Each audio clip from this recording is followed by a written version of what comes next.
Samantala, pagbebenta umano ng yosi at alak sa harap ng Mangaldan Integrated School, problema ng pamunuan ng eskwelahan.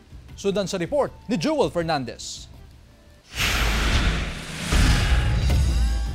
Nagpasa ng memorandum ang pamunuan ng Mangaldan Integrated School sa Barangay Bantayan Council tungkol sa umunoy pagbebenta ng sigarilyo at alak sa mga estudyante ng ilang sari-sari store owners. Nakasaad din dito ang kahilingan ng paaralan na ipagbawal na ang pagbebenta ng sigarilyo at alak sa mga estudyante at iban na ang smoking areas kung saan pinagtatambayan ng mga menor de edad.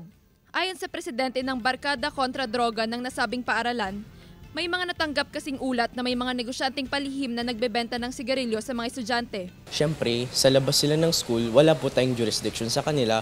That is why, naisip ko pong gumawa ng memorandum kung saan ay we are asking the cooperation of our barangay council para sana ma-eliminate yung ating problema.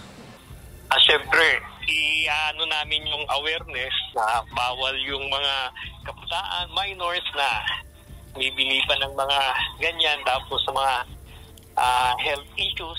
Nakatutok din daw ang pamunuan ng Mangaldan Integrated School sa attendance sa mga estudyante. Ang ilan kasi hindi man bumibili sa mga sari-sari store pero tumatambay naman sila sa mga smoking area sa labas. Hindi pinapayagan yung mga bata na mag-standby sa mga tindahan. Kine-check namin parati yung mga attendance kung present sila sa ganitong subject at kung nasaan sila. Ayon sa kawani ng Barangay Bantayan Council, nakapag-usap na sila ng pamunuan ng paaralan at nakatakda na rin kausapin ang sari-sari store owners sa barangay.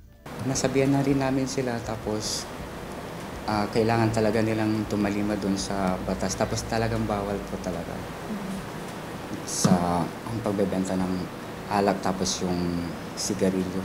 Kasama si Henry Duminsil, Jewel Fernandez, One North Central Luzon.